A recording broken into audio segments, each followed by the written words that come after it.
যে আল্লাহ পাক রব্বুল আলামিনের সাথে যদি কাউকে শরীক করা হয় তাহলে তার ঈমান থাকবে না। আপনার মধ্যে যদি ঈমানই না থাকে, আপনার মধ্যে যদি আল্লাহ তাআলা আপনার প্রতি যদি খুশি না থাকে, ঈমানই না থাকে, তাহলে আপনি যত ইবাদত বন্দেগী করেন না কেন, আপনি নিজেকে ঈমানদার বলে দাবি করেন না কেন, আপনি হজ করেন না কেন, যাকাত প্রদান করেন না কেন, সব কিছু যা কিছু করেন না কেন, ওই কোনো কিছু মহান আল্লাহ পাক রব্বুল আলামিনের দরবারে গ্রহণযোগ্য হবে না। কেন হবে না? আপনার তো ঈমানই নাই। ঈমান যদি না থাকে তাহলে আপনার নামাজ পড়লে কি হবে? ঈমানে যদি আপনার না থাকে তাহলে আপনার হজ করলে কি হবে? ঈমানে যদি আপনার না থাকে তাহলে সারাদিন মসজিদে বসে আল্লাহ তাআলা জিকির করলে কি হবে? কারণ আপনার তো ঈমানই নাই। আগে ঈমান ঠিক রাখতে হবে, তারপর নামাজ পড়তে হবে। আগে ঈমান ঠিক রাখতে হবে, তারপর যাকাত দিতে হবে। আগে ঈমান ঠিক রাখতে হবে, তারপর হজ করতে হবে। আগে ঈমান ঠিক রাখতে হবে, তারপর রোজা রাখতে হবে।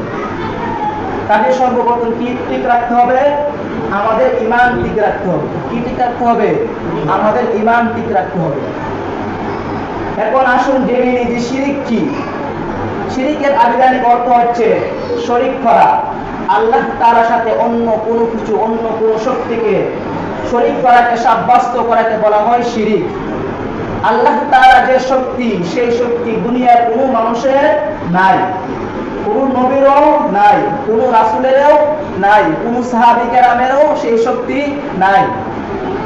একমাত্র মহান আল্লাহ রব্বুল আলামিন তার যে শক্তি, এই শক্তি কেবলমাত্র তারই জন্য নির্দিষ্ট এবং তিনি ছাড়া আলিমুল গায়ব আর কেউ নাই।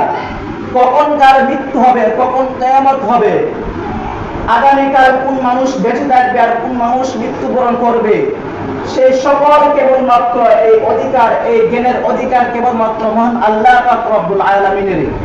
আর এই জ্ঞান কোন নবীরও নাই এবং আমাদের নবী হযরত মুহাম্মদ মুস্তাফা সাল্লাল্লাহু আলাইহি সাল্লামেরও সেই জ্ঞান নাই। কাজেই আমাদের মধ্যে কেউ অনেকেই মনে করি যে আমাদের নবীর শান দিতে গিয়ে এমন শান দেয় যে শান